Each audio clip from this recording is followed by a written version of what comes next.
mtu wa Mungu, ukilifuatilizia utaona matunda yake, kwa sababu ni Mungu mwenyewe amesema ya kwamba kila jambo tumuhusishe yeye, kwa sababu yeye ndiye mwanzo tena mwisho.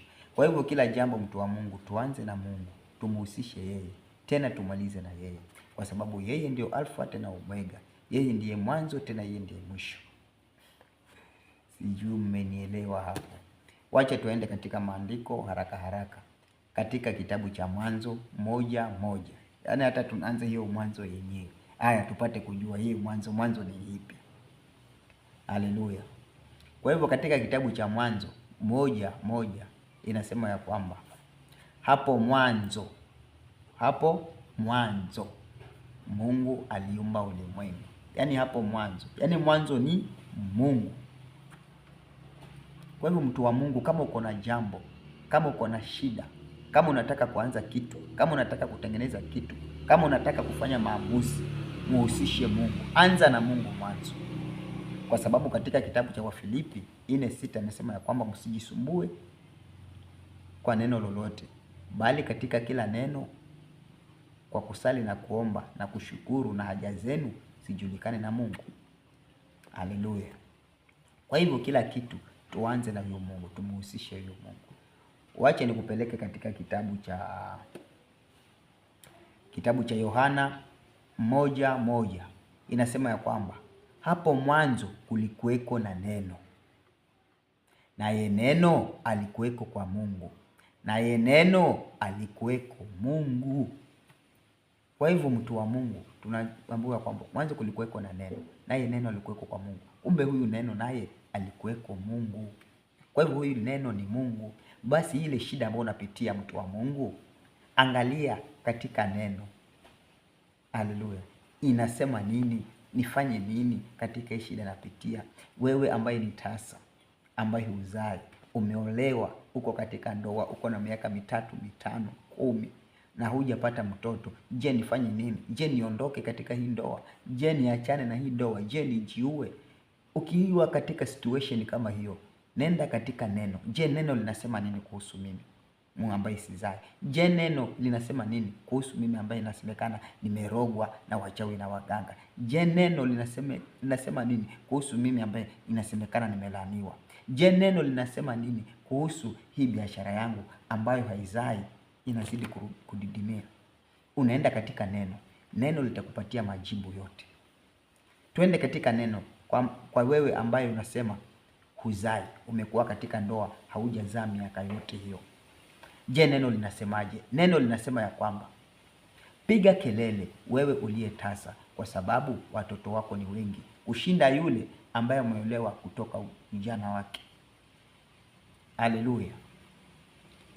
Tulipata kuona Sara hakuzaa mpaka ikafikia wakati wa uzee wake. Alikuwa yuko menopause, lakini akazaa hivyo. Kwa Mungu hakuna kitu kisichowezekana. Hakuna neno gumu mbele zake yule Mungu.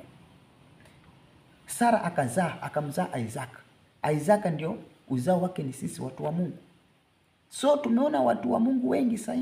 Ndio Abrahamu akaitwa baba wa mataifa, baba wa watoto wengi, mbarikiwa kwa sababu ya kuzaa mtoto mmoja aliyekuwa ni Isaka. Tukapata kuona Hana aliolewa yeye kama bibi wa kwanza, lakini hakuzaa. Ikabidi Elkana akaoa bibi wa pili ambaye alikuwa akiitwa Penina, akazaa mtoto wa kwanza, wa pili, wa tatu, mpaka wakafika watoto 10. Kule Hana hajazaa hata mtoto mmoja, lakini akasimama na Mungu, akawa akienda kimlilia Mungu. Alianza na Mungu na akamaliza na Mungu. Mungu akampatia mtoto ambaye aliitwa Samueli, ambaye mpaka sasa hivi bado tunamsoma. Akabarikiwa. Kwa hivyo angejiua Hana kwa sababu hazai, ama angetoroka kwenye ile ndoa, angezaa? Hangezaa. Usikate tamaa. Simama na huyu Mungu, muhusishe huyu Mungu. Anza na huyu Mungu, umaliza na huyu Mungu, na wewe utaenda kumwona Mungu. Haleluya. Wewe ambaye unasema umerogwa na waganga na wachawi, nenda katika maandiko. Je, unasemaje kuhusu waganga na wachawi? Sisi watu wa Mungu unasema ya kwamba hakuna uganga wala uchawi katika nyumba ya Yakobo, kwa sababu tuliona mfalme Balak alimtuma Balaam yule mganga kwamba nataka uwalaani, uwaroge hao wana wa Israeli.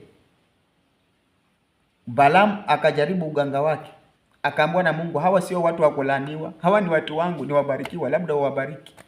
Akitaka kuwalani hivi, anaambiwa wabariki. Akamwambia Balaki, nimeambiwa kwamba hawa labda ni wabariki. Pia wewe mtu wa Mungu, ambaye ni mtu wa Mungu, yule ambaye ni mshirikina, akienda kwa mganga na wachawi, akitaka kukuroga wewe, itashindikana kule. Ghadhabu ya Mungu itashuka, moto wa Mungu utashuka. Mganga atasema huyu simuwezi. Haleluya. Au usitishwe na waganga na wachawi. Sijui mtu anasema nimekulani wewe. Mtolee maandiko. Mwambie inasemekana imeandikwa ya kwamba atakaye nilani mimi amelaniwa. Haleluya. Kwa hivyo watu wa Mungu, tuangalie hili neno. Tumhusishe Mungu katika kila jambo. Haleluya. Naitwa mtumishi Ashraf.